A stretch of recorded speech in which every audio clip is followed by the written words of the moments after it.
On today's episode of Health Theory with Naveen, Jain, we cover the microbiome, how we're only 1% human, the fact that your DNA is not your destiny. We talk about his dad's cancer diagnosis, how we've helped my wife Lisa restore her gut health, and how Viome is making chronic disease a choice. Welcome to Health Theory, everybody. Today's guest is Naveen Jain, a self-made billionaire who has dedicated his entire life to addressing the biggest issues in human health with his new company, Viome. In his own words, he wants to make illness a choice. So my question, Naveen, is how on earth do we make illness a choice? Well, most of our health we talk about really comes from these chronic diseases. And the chronic diseases are, whether it's a Parkinson's, Alzheimer, whether you look at depression, anxiety, or you look at OCD, ADHD, obesity, diabetes, cancer, or even all the autoimmune diseases. Every one of them is caused by one simple thing, which is a chronic inflammation. And the chronic inflammation happens because your gut microbiome is out of balance. As you know, the 70% of our immune system is along our gut lining. What we eat is what feeds the microbiome, and that actually trains our immune system. And when your microbiome is out of balance, your immune system is out of balance. And when your body is out of balance, it is not at ease, and which is what we call dis-ease. All right, so let's back up and give people a quick breakdown of exactly what the microbiome is.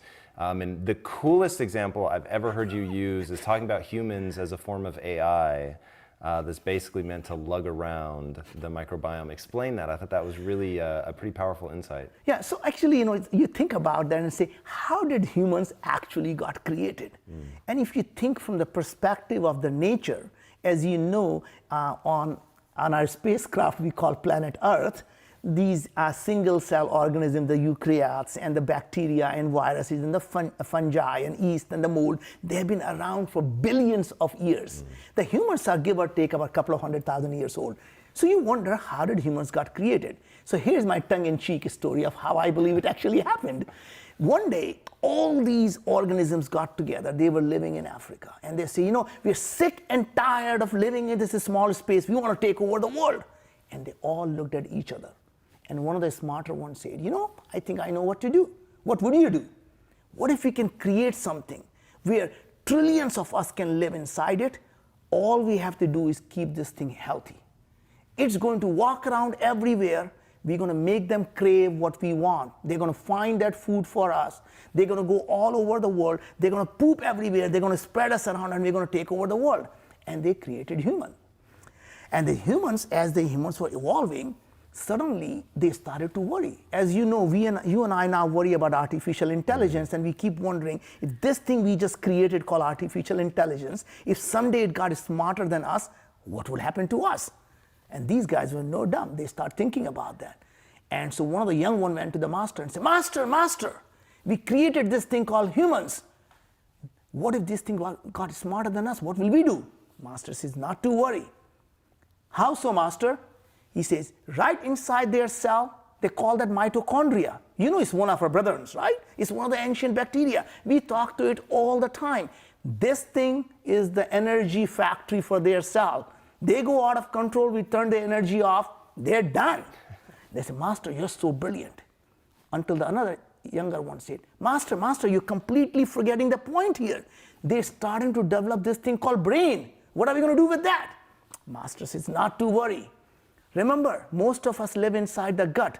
We put a direct connection from the gut right to their brain. They call that a vagus nerve. And they don't quite remember, just because they call it a vagus nerve like Las Vegas, what happens in the gut doesn't stay in the gut. It goes everywhere. We, in fact, control what happens in their brain. And we let them know what we want through something they call neurotransmitters. So you remember serotonin? Yeah, I remember serotonin. It makes them feel good. Yeah. Guess what?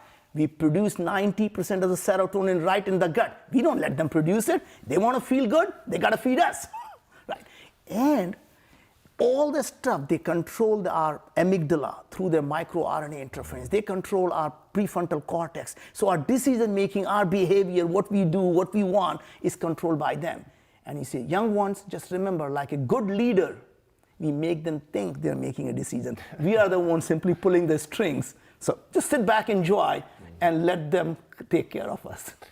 What I love about that, it's really one of the first times I've heard somebody talk about the microbiome coming first, which obviously from an evolutionary standpoint, it did. Yes. And talking about how nature really co-ops, if something works here, then it's likely to work there. And I remember thinking one time, why are all viruses bad? Like, why are all of their symptoms negative? The runny nose, the fever, and then I realized they're not.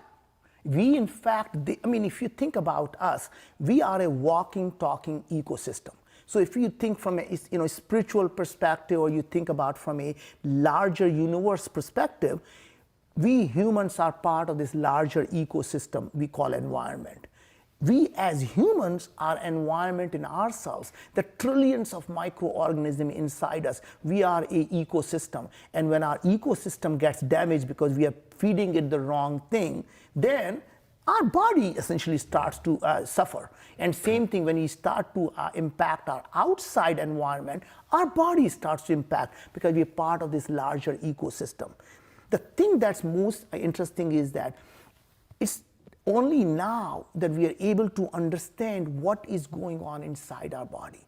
It used to be completely a black box. And people always felt, for the time, they always wanted to eat healthy. But the problem was no one knew what was healthy. And so you will come up with these fad diets, but you start to look at the paleo diet, and you start to look at the ketogenic diet and the lactose diet, and every day there is a new fad diet. The fact is, you and I share almost the identical DNA. 99.9% of our DNA is identical. When it comes to our organism, our environment inside our body, less than 5% is the same. And that's the reason there is no such thing called inflammatory food or a healthy food, because a food that's healthy for you may not be healthy for someone else. In fact, the food that's healthy for you today may not be healthy for you in 3 months. And explain for people why exactly that is. Yeah, so first of all, if you think about it, that our bodies are extremely unique, as I said, and our ecosystem inside the gut, so every time you eat food, what's the first thing is encountered by the microbiome. And depending on their ecosystem, they're able to metabolize that food and either produce the nutrients that your body needs, or it can produce the toxins that actually hurt the body and inflame the body. So for example, spinach. Most people will think spinach is healthy. It turns out spinach is not healthy for me, and the reason is spinach has a lot of oxalate. And if you don't have the oxalobacter in your gut, it's actually not going to be oxalate cannot be metabolized by the gut microbiome. That means it's now being fed by someone else who is going to create lipopolysaccharides, which is LPS, which is going to cause inflammation in your body. So it turns out that as we have gone through now tens of thousands of people in our things, we find 30% of the people in our system today are, in fact, spinach is harmful to them. Wow, I'm surprised that high. Yeah, and more than interesting thing is 50% of the people that we see that think of polyphenol, everybody thinks the pomegranate juice is good for them, or the walnuts are good for them, or the blueberries are good for them. All of these are really good for about half the people. Other half, you're simply wasting your money. It does nothing other than stressing and harming your body because you do not have the right organisms to be able to digest them. So unlike everyone else in this field that has come before us, nobody has been able to see what these microbes are actually doing. They only focused on who they were. And interesting thing is, like us humans. What do you mean they're only focused on who they were? Yeah, so in a sense that there are two ways of looking at the things. Who are these organisms? What are their names? Are they named Paul and Tom and John? And you know it's Paul, Tom, and John, but is Paul the plumber, or is Paul the entrepreneur? Is Paul the electrician, or what is Paul actually doing? So knowing who they are doesn't tell you anything until you know exactly the function they are performing. So if you think about, by knowing the organism, it simply tells you what they could do. But just like any one of us, we have a potential, but we could be doing completely different things depending on what else is around us. So if you are with me, You could be calm and quiet. You could be with Lisa, you could be partying, right? So depending on who else is with you, you change your behavior, and simply based on what is being fed to you, you change your behavior. All right, we got to unpack this because this is so important for people to understand. So Joseph Campbell has a quote that I think is insanely powerful and is really at play here, which is, if you want to change the world, change the metaphor. Yep. And I feel like what you're bringing to the table, and what I find so interesting about the tongue-in-cheek story, is it actually forces us to change the metaphor and think of us as a shell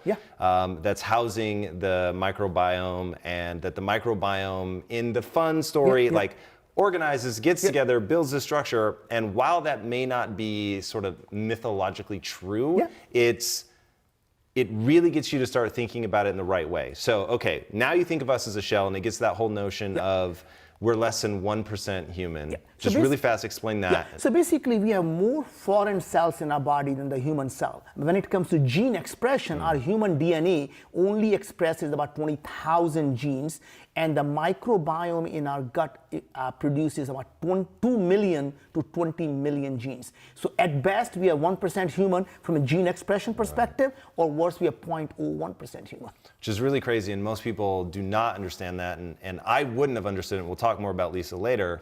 I certainly would not have understood that until seeing what she was going through and trying to figure that out. And I had to change my metaphor. I had to think of the microbiome first. I had to start thinking about being an ecosystem. So, all right, we've got this shell. It's expressing 1% roughly of the genes that are active within that shell. But more than that, I want to also talk about that 1%. And you know, most people think of our DNA as our destiny. Our genes are our destiny. It turns out the genes are really not your destiny. It is obviously your microbiome, but even within the genes, it is the gene expression that counts, not the genes in themselves. And here's what I mean by that. Every part of our body has identical DNA. So our hair, our skin, our lung, our heart, everything has the same DNA, but they're completely different. It is the expression of the same DNA that causes the thing to be what they are. So that means nature has put together something called epigenetically. That means you can control what genes are expressed, what genes are overexpressed or underexpressed. Now imagine what happens.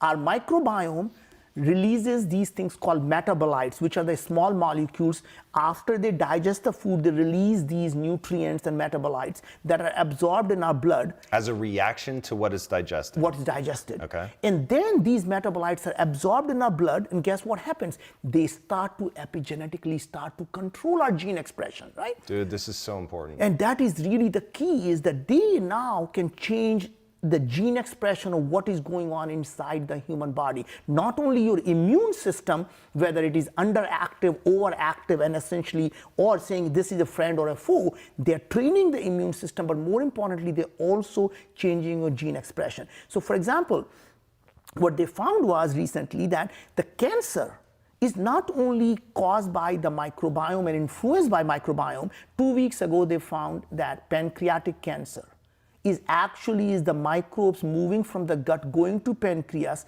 shutting down the immune system in the pancreas, and let the cancer grow. And they actually found that if you're able to put the antimicrobial thing in the pancreas and use the immunotherapy, they shrank the pancreatic cancer by 50% in a few weeks, right? Wow. They found, the Mayo Clinic did the research about 3-4 months ago. They said the breast cancer is caused by the microbiome. They looked at 1,600 breast cancer tissues and found the same microbiome. What's more important there is all the people that had that shared a similar microbiome. Similar microbiome. Very interesting in the cancer tumor. But more important, whoa. The cancer tumor has its own microbiome? So cancer tumor had the microbiome. And here's the more interesting part. The therapy for cancer, whether it works or it kills you, depends on your microbiome. So the two research... Your microbiome or the microbiome of the cancer? No, your microbiome. So it's very interesting when you take a drug, whether it's a chemotherapy or it's immunotherapy. So chemotherapy drug, whether it actually works or completely creates toxins, depends on your microbiome. That because the microbiome is metabolizing these chemotherapy drugs, and sometimes it turns them into poison that is guaranteed to kill you. Other time it detoxifies it doesn't kill cancer, or it actually amplifies and allows it to kill cancer. Right? Immunotherapy, the same way. They found that certain microbiome would make it 10x more impactful for immune system to attack the cancer, or it actually doesn't. So whether even not just the cancer is caused by a microbiome, whether the cancer treatment works or does not work, depends on your microbiome. They found the same thing with PTSD. They found that depression is obviously the inflammatory disease. And when you fix your gut, I mean, even our customers, remember, we don't go out as Viome ever cure a disease. We fix the inflammation and we fix the balance in your gut. And some people will tell us that, hey, I had depression, it's gone. I had anxiety, it is gone. I had acne, it is gone. And there were 2 women who went on Dr. Oz show, and one of them lost 71 pounds. We were not trying to help her lose weight. She had inflammation and we fixed inflammation. People have autoimmune diseases, IBD, IBS, and you go through these diseases, which are simply the names we give to certain set of symptoms. The fact is, all of these diseases are fundamentally chronic inflammation that can be controlled through your diet, right? So the trick really is not saying what is a healthy food. You need to say it's not about the food, it's about me, what's healthy for me, not what's a healthy food. Because like Hippocrates said, right, all diseases begin in the gut. One man's food is another man's poison. So spinach could be good for you, it could be toxin for you. And then he said, let food be thy medicine, let thy medicine be the food. And we've forgotten that. That was 2,500 years ago, right?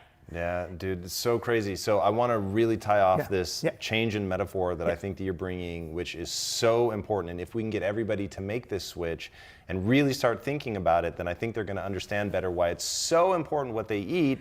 Totally giving you that it's different for everybody and it depends on the current state of your microbiome, not even just let a snapshot last forever, that it's like very dynamic and what you're eating influences your microbiome and all that. And we'll get into that. But so you were saying, Bob, Sally, whatever you want to call your microbiome, there not only is there diversity, but they will also act differently in different circumstances. And so thinking of the microbiome as sort of wrapping this human shell around them, but anthropomorphizing them so that you understand that they have a personality, that they can get stressed out, that their calm can affect your calm. So the microbiome obviously is in some sort of communication with us, but get us to as close as a layman's understanding of exactly how that communication works. So like, for instance, if Lisa doesn't meditate in the morning or doesn't sometimes even meditate right before she eats, just eating will upset her stomach, even though it's safe food. But meditating makes a difference. So again, remember that our body is not a one-way tunnel. It is a bidirectional thing, right? So the stress that we have causes our microbiome to change, and when your microbiome is upset, it causes us to be stressed or anxious or depressed, right? So what's the mechanism? So the mechanism is, depression or anxiety is the inflammation, right? So when your microbiome is releasing things like lipopolysaccharides, they are absorbed in the blood that causes the immune system to have a low-grade inflammation. And the low-grade inflammation is what causes you to be depressed, right? But why does it, or how does inflammation have so many varied responses? Yeah, so think about it. Inflammation is like, a constant body in alert situation. So your immune system is constantly alert, and one way for it to kill what they think is the enemy is to create the inflammation so it can engulf it and essentially destroy it, right? But that thing was really, really good when you actually had some communicable disease or when you were trying to do fight or flight for stress, right? It was really good for body to get ready to fight or flight, right? But when you are living in a modern society, when you are now, stress is being caused by relationships, is caused by because your work environment is not right, or monetary thing, or a number of other reasons. What happens is your body is constantly on that alert and it's constantly releasing the cortisol, and your microbiome is saying, first thing, by the way, when you go into fight or flight response, is your digestive system shuts down. Right? So part of the human body for it to survive was saying, hey, you're about to get attacked by a tiger. The last thing you need to worry about is try to eat the thing, try to digest the thing you just ate. Let's shut down everything that's not necessary right now, right this moment, and only have the essential function be working. So digestive system is shut down. So when you are stressed, essentially at that point, your digestive system is shut down. So by meditating, what you're doing is taking the cortisol levels to essentially down. And that allows the body and the microbiome to be essentially saying, okay, you're no longer in that fight or flight response. Let's start the digestive system again. But what I really want to understand, so there's two things. One, I want to know the mechanism by which to communicate, which you talked about optics, which I was like, what the hell? Yeah. So understanding how they're using photons to actually communicate. And then part two is why sometimes depression, why sometimes anxiety, why sometimes cancer, like how can inflammation manifest in so many different ways? So first of all, let's start the last part first. If you look at the chronic inflammation, it's not localized, right? So your whole body is under inflammation. And when your body is under stress, since it's all connected, it always breaks at the weakest link, right? So if your whole body that is like, think of it like a chain. And it's at this point when there is under stress, the weakest part of the chain will break first. So let's assume you've been drinking a lot and you have inflammation. Boom, your liver is the first one to go, right? So if depending on wherever the weakest thing is for other reasons in your life, that whatever the weakest subcomponent is, that is the first one to break. Right? And that's the reason you find them in a different, the same type of inflammation may cause obesity in one, diabetes in someone else. It may cause a depression in one person, it may cause a autoimmune in someone else, right? Because at the end of the day, depending on wherever this thing pops up, right? And you can, and what our pharmaceutical drugs are basically pop more, right? You essentially put this one down, suppress this symptom, it pops up here. And then you get a new set of symptoms. And you suppress that symptom, you pop 3 more symptoms now. And then now, by the time you get to be 60 years old, you're taking more pills for your breakfast than you're eating the breakfast, right? Yeah. And that's literally the business model of our pharmaceutical companies. They really have become, to a large extent, a parasite on society, thriving on these chronic diseases. An interesting thing is chronic diseases are preventable. Unlike the communicable diseases, you catch infection. You don't catch obesity. You don't catch a diabetes. You don't catch depression. It is, you develop it over a long period of time.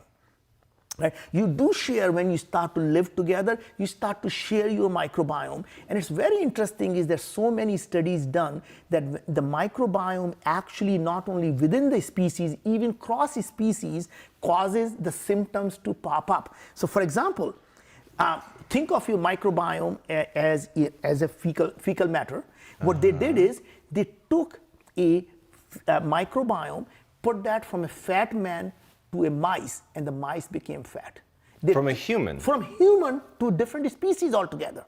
And they took the microbiome of a thin person, gave it to the mice, and mice became thin. So it tells you that not only the microbiome is causative, it is causative across species. All right, really fast, I gotta stop you there. So obviously I've heard that through fecal transplants, you can take some, I knew you could do from mouse to mouse, I didn't know you could cross, but what I want to really bring home for people is the mechanism that is at play there. So has to do with metabolites, has to do with like what's the signaling that's, because somebody that's obese right now thinks it's a moral failing. No, it's not. And so why not? So obesity is an inflammatory disease. It is not your fault. In fact, you could eat less than anyone else. When people talk about it and say, oh, he can eat anything he wants and I eat just a tiny bit of food, I get fat.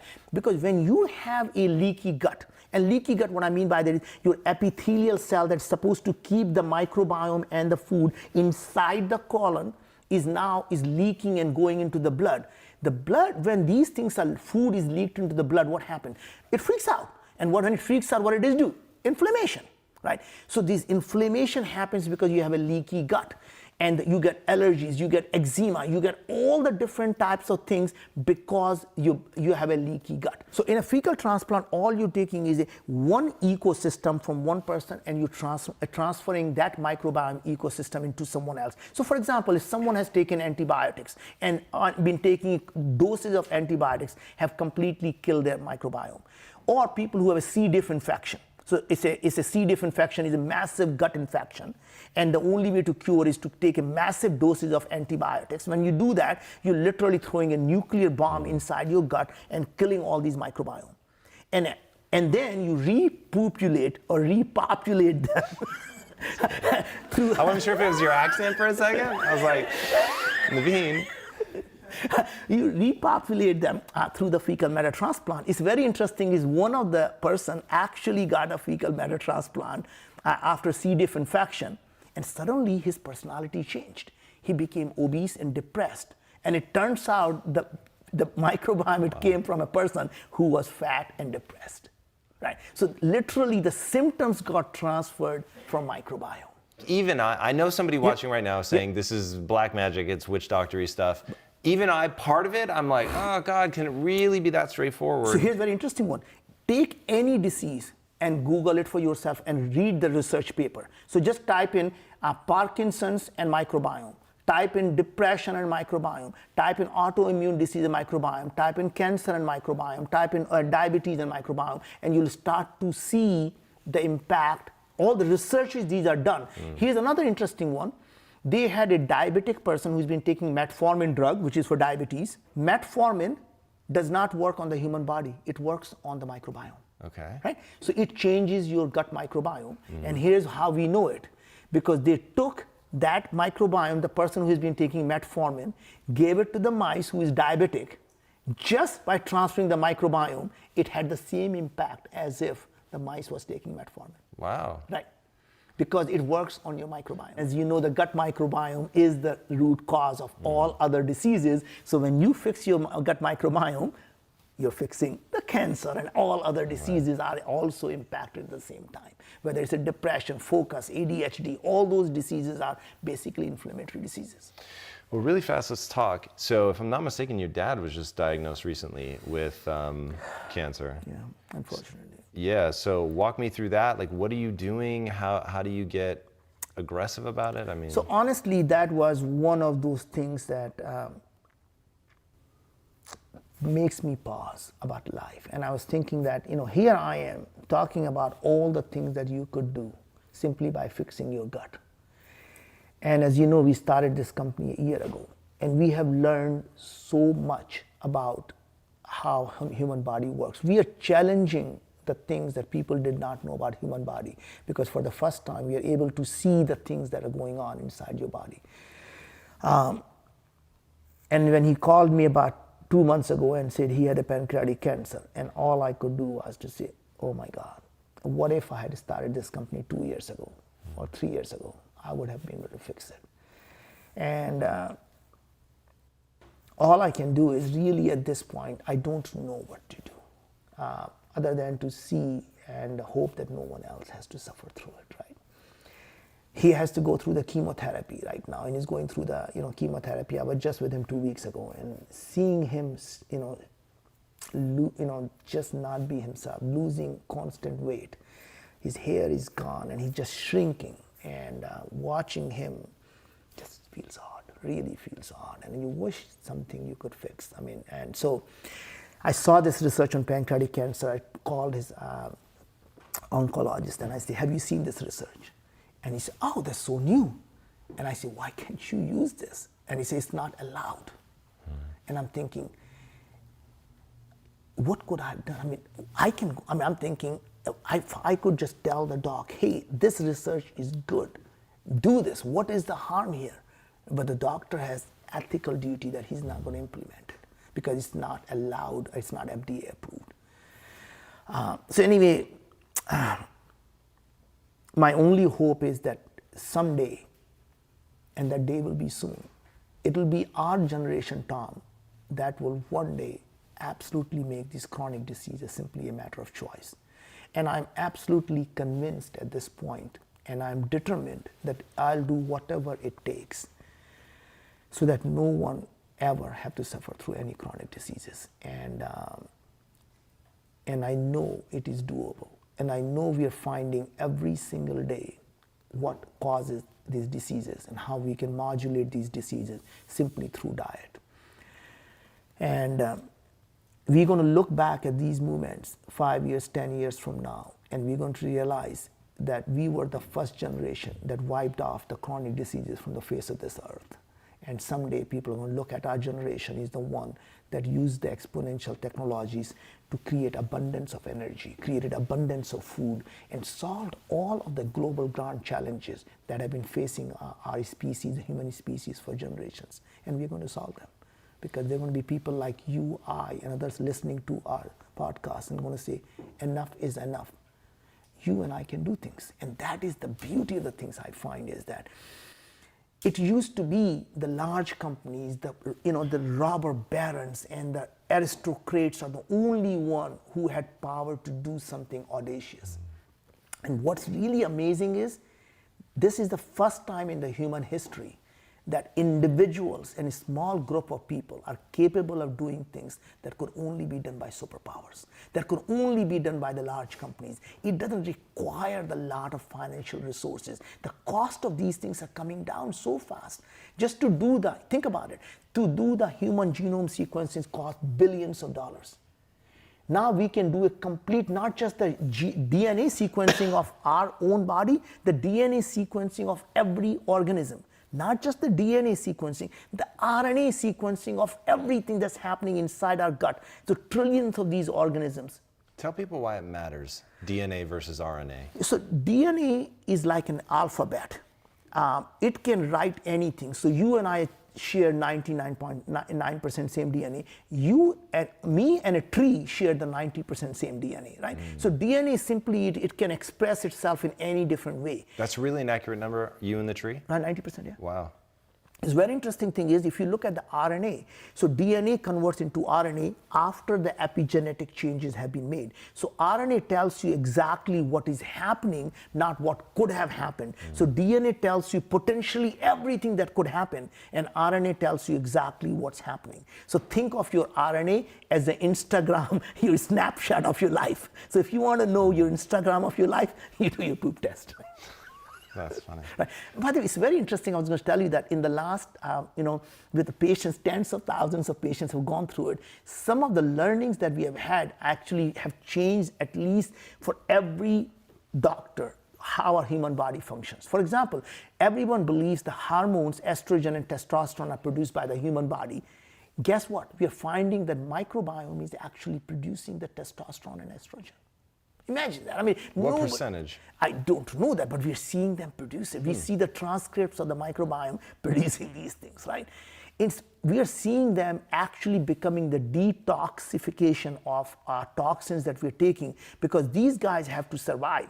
For their own survival, the microbiome starts to change and start to metabolize the toxins into non-toxic things. And that's the reason, if you live in, say, China or you live in India, there may be a lot of toxins there, but people are fine because their microbiome has started to adjust to detoxify these things. And you and I go there, we all get sick because our microbiome doesn't know what to do with them, right?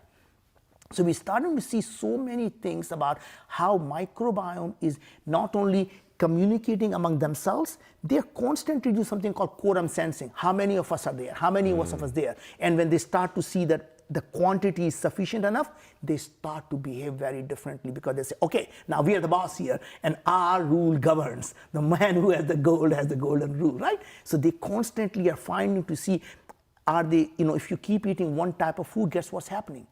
Only some set of microbiomes are getting fed. They grow into the quantity and they start to form the biofilm and say, now guys, we are the boss. Right. Dude, this is so interesting. And it's one of those things that I hope through the show we can really begin to give people the information that they're going to need to start piecing this together. Because now, having been on this journey for almost 3 years with what Lisa's going, well, it's been madness. So it started with, and for anybody watching at home, Naveen knows certainly the thumbnail sketch of this and has helped out tremendously with that. But I'll walk through the steps. So she's always had a sensitive stomach.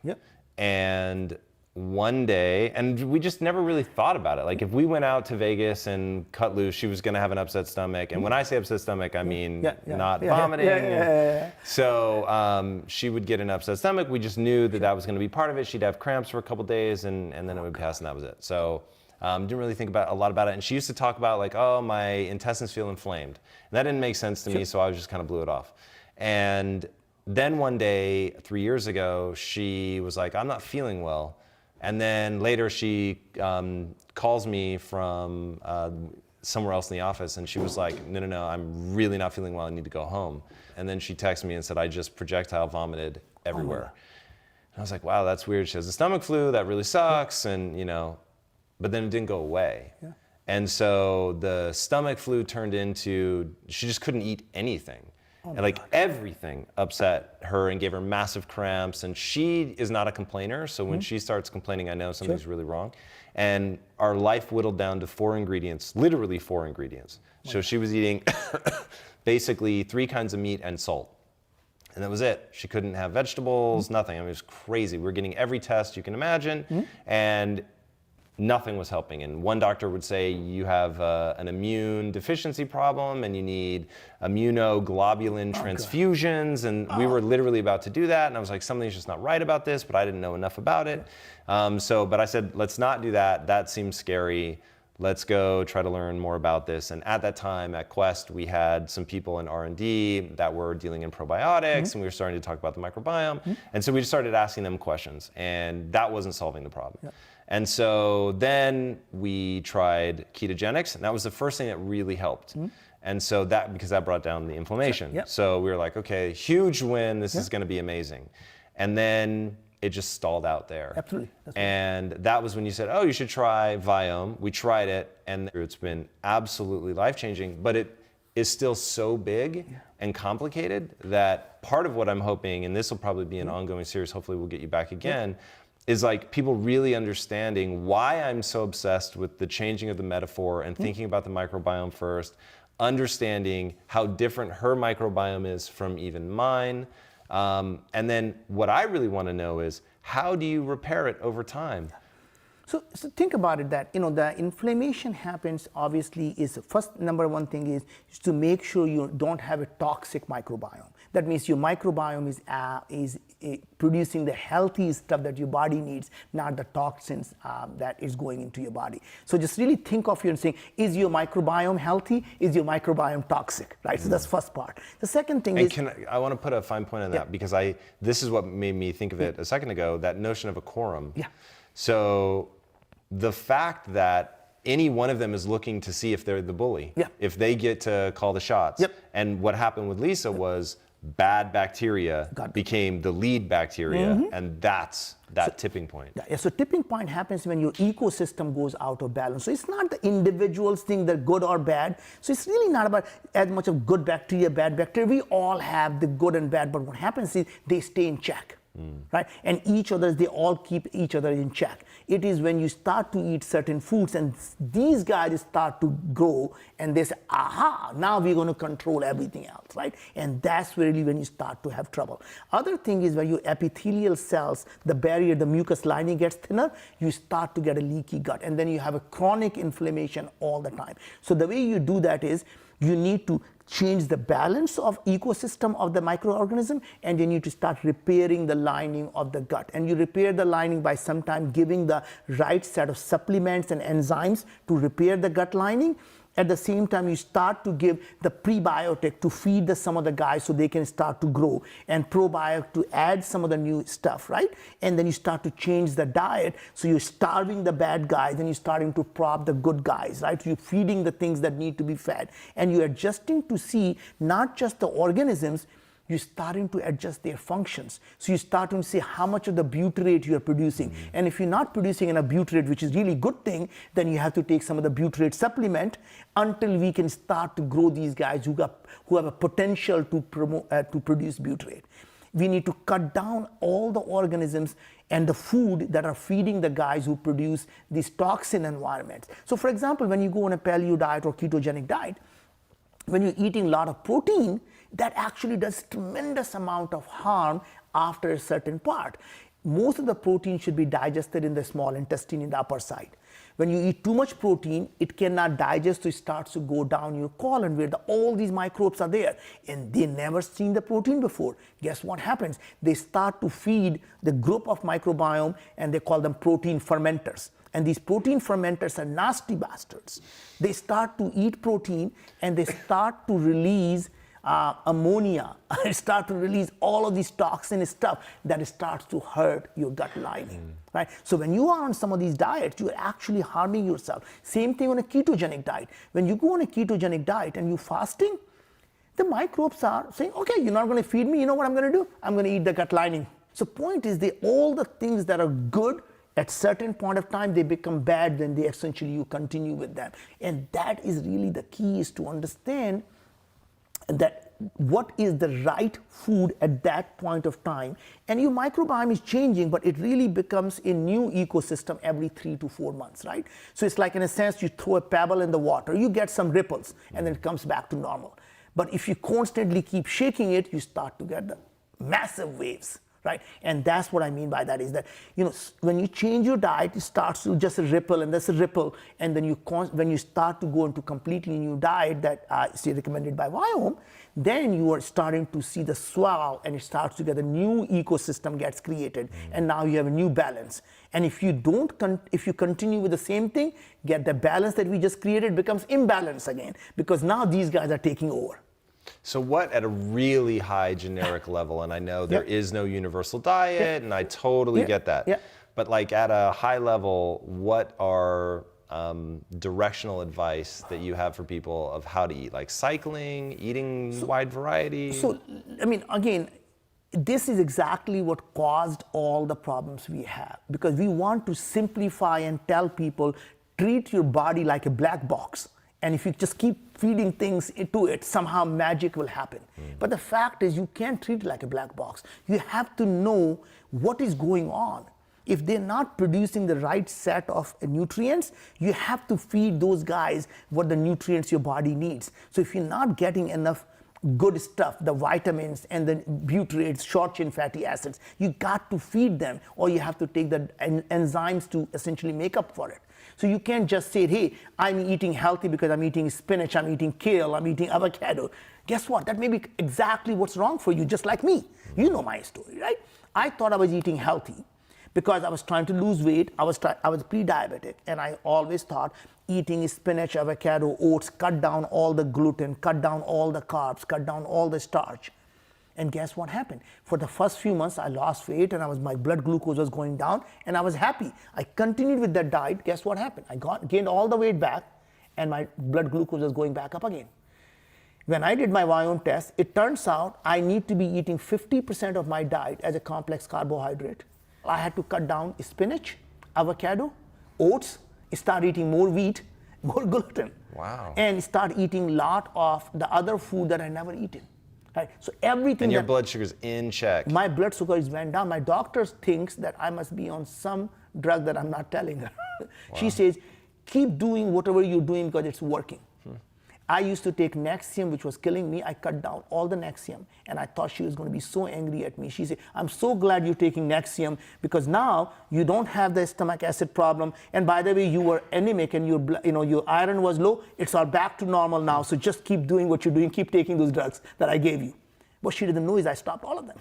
And I think it's very interesting thing is, a lot of the food sensitivities go away, because food sensitivities, when you measure, you're basically measuring the antibodies in the blood. The reason you get antibodies in the blood is because the blood is seeing the stuff in the blood. Because you have leaky gut. Leaky gut. So if you have a leaky gut, your immune system is going to see this food in the thing. It creates the antibodies, and you think you're allergic to it. Yeah, that sounds super familiar. I'm looking at my wife right now, who at one point, because they didn't know she had leaky gut, but they were like, essentially you're allergic to everything. And she's not. Right. Once you fix the leaky gut, suddenly 6 months later, these antibodies die away. 100%. And then suddenly you're no longer allergic to them. Yeah, it's literally what happened to her. Yeah. And to me, that is the key, is to understand that, why are people talking shit nowadays? Is because everyone wants to know about their microbiome, right? So that's the reason people are talking shit. Other thing is really understanding the snapshot of what is it your microbiome doing. Are they actually working for you, or they're working against you? So knowing your superfoods and knowing your kryptonites. What food is going to cause these guys to produce toxins and the stuff that is not going to be good for your body? And what food is going to allow these guys to produce the nutrients our body needs. So what we do is we give you your superfoods, we give you your kryptonites, and we give you the foods you should be eating more of, and the foods you should be minimizing, and the food you should be avoiding. And as I said, it's really different for different people. For me and my wife, it's completely opposite. I should be avoiding spinach and oats and avocado. She needs to be eating, her superfood is avocado. That's interesting. Right? So it's very interesting is that she and I are completely different food. And, and in fact, now the new tests we just added that are essentially giving even more information. So now we are adding things like urine metabolites. So we are able to see the organic acids and the amino acids being produced. We are adding things like blood transcriptomics. And the idea is to be able to see the gene expression of everything that's happening inside the human body. So you look at the host side, which is us, and our guest side. So stool transcriptomics, which we call the microbiome. Yeah. The stool transcriptomics allows us to see how our guests are doing, even though they are the masters, right? And then the host side is our side. So we look at the mitochondrial gene expression. And then we look at all of the white blood cell gene expression. That means we can see every single inflammation marker. So we can see cytokines, the interleukins, we can see CRP, all the inflammation that your body is having. And all these things combined, including, by the way, this food sensitivity test, allows us to see, do you have a leaky gut? Because if you're sensitive to a whole bunch of foods, then you know you have a leaky gut. If you're eating everything that's showing up in your IgG, the food sensitivity, then we know for sure you have a leaky gut, right? And as I said, get your shit together, because you have no idea what people can find out from it. Because just a tiny bit of your stool, you can find out what places you have visited, because we know the toxins that came from there.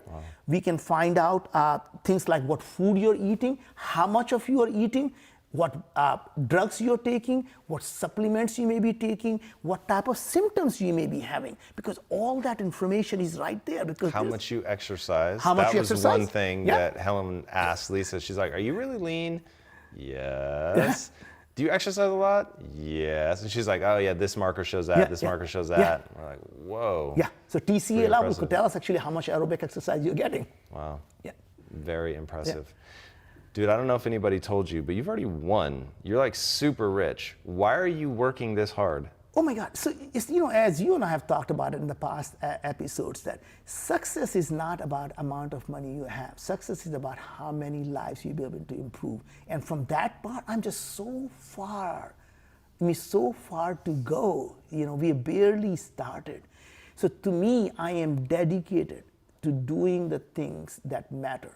And a lot of people who have watched our previous episodes will know that I came from a very, very poor background with no food to eat, with absolutely nothing. And to a large extent, Tom, the society and the people in this country has given me so much love and so much success. I owe it to them. This is my obligation to pay back my debt. And the only way I know how to pay back my debt is to pay forward, is by constantly finding ways that can make the lives better for billions of people on this planet.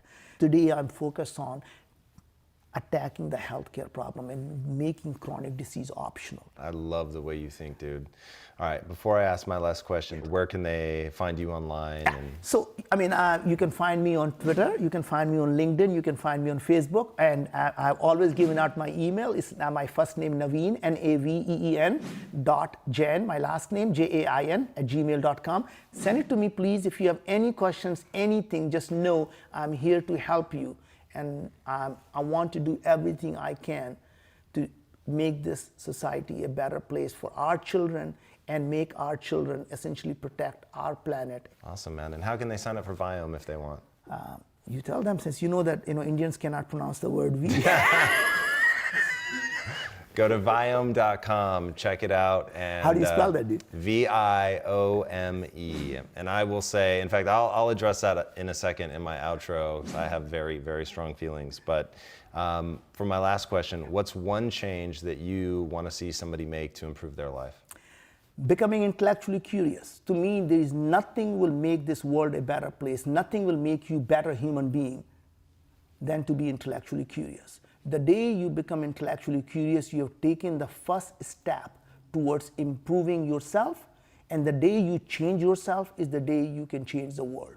My only other advice is fall in love with yourself. And I don't mean being self-obsessed, is stop needing the approval from someone else. The day you fall in love with yourself, you can love the person around you, you can love the world. But if you hate yourself, you're going to hate the world. So fall in love with yourself and share that love with everyone you meet, and stay intellectually curious. I dig it. Awesome. Naveen, thank you sir. so much for Thanks, being sir. on the show. All right, guys, I'm telling you right now, my life was changed by Viome in no uncertain terms, and quite frankly, from my friendship with this man here. And when I say that my gratitude knows no bounds, if he asked me to sacrifice goats, I would sacrifice goats. We're at that stage. It has been absolutely incredible what Viome has been able to offer us in terms of information about Lisa's health. It's absolutely incredible. I'm not getting paid for this, by the way. This is truly because it had a massive impact on my life, on Lisa's life, and it took me from actually being scared that something would happen to her to believing that we're really on the road to recovery. And it's been unlike anything I've ever seen in my life. He is so passionate about making sure that the system grows and improves with time, and that the more people that use the system, the more people that it's able to help. And it's absolutely incredible to see how rapidly it's growing and how we've been able to benefit from that. So if you suffer from digestive issues of any kind, I cannot strongly enough encourage you to go to Viome.com, to sign up, to give it a shot. I think that it could possibly truly change your entire life. It's that big, it's that important. All right, guys, hopefully this episode really helped you begin to understand the microbiome. I think it is so important, and I think Naveen has the metaphor that's really gonna change how people think about this, and I don't think you can overstate how important that is. All right, if you haven't already, be sure to subscribe, and until next time, my friends, be legendary. Take care. Naveen, thanks again. No? Awesome. Thank you guys so much for watching and being a part of this community. If you haven't already, be sure to subscribe. You're going to get weekly videos on building a growth mindset, cultivating grit, and unlocking your full potential.